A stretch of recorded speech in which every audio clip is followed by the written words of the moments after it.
araw na to. Kung ano yung general feeling na nararamdaman nila. Sigurado ako, ang isasagot nila ay masaya. Bakit nga hindi? Ang araw na ito ay katuparan ng pangarap ninyo. Ang araw na ito ay selebrasyon sa mga pinagdaanan ninyo. Ang araw na ito ay pagkilala sa tagumpay ninyo, kaya dapat tayo ay magsaya.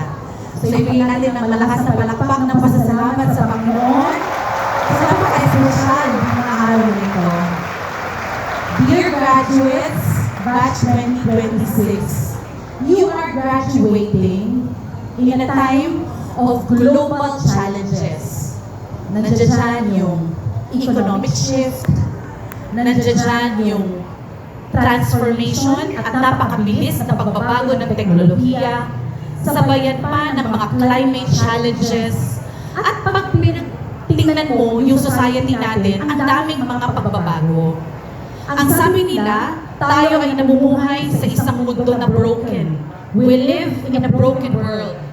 But, dear graduates, all the more you should realize na mas kailangan kayo ngayon ng mundo, mas kailangan kayo ng bansa, mas kailangan tayo ng syudad natin.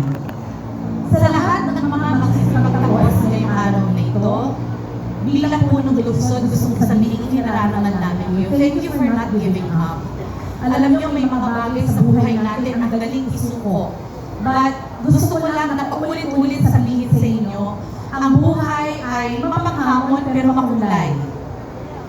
Ang buhay ay masalimuot pero maraming saya at maaari talagang magtagumpay.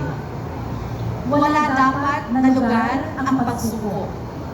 Ang inyong mga magulang, ang inyong mga guro, ang inyong mga kaibigan, at kami sa pamahalaang lungsod ng Taguig ay palaging magtutulungan para ibigay sa inyo ang support at kinakailangan. Huwag bigyan ng uwang sa puso ninyo ang pagdududa sa inyong kakayahan. Huwag bigyan ng uwang sa puso ninyo ang palaging sasabihin, baka hindi ko kaya. Sapagkat tiwala ako na hinupot kayo ng ating paaralan upang maging handa. Ang kinabukasan ay nababagay sa mga tao na handang magtagumpay, pero alam din na sa bawat tagumpay, normal na pagdaanan ng mga pagsubok, ang kalungkutan, ang mga kalikutan. Sa aking mga minamahal ng mga mag-aaral na magsisipagtapos sa araw na ito, gusto kong sabihin na salamat at kayo ang inspirasyon namin sa aming paglilingkod.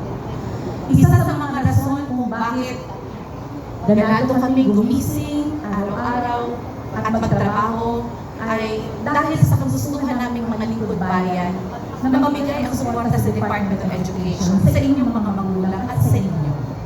Pinagtitiwalaan namin kayo na kayo ang henerasyon na higit pa magdadala sa Taguig sa ibayong makatagumpay. Sa ngalan ng ating Vice Mayor, Armelian Anet at mga miyembro ng Konseho, sa ngalan ni Congressman George Bobo, kaming lahat ay mababati sa karangalang inyong nataon. Bago matapusin ang aking talumpati, nais ko pong i-honor ang mga magulang na nandito ngayon. Kung inaakala ng mga bata at ang komplikado ang mahirap ng buhay, siguro walang ibang nakakaalam ito kung hindi kayo. Kayo, araw-araw nagpapagal, araw-araw nagpapakatatag. And even in the country, as we face the many challenges of the times, rising cost of fuel, rising cost of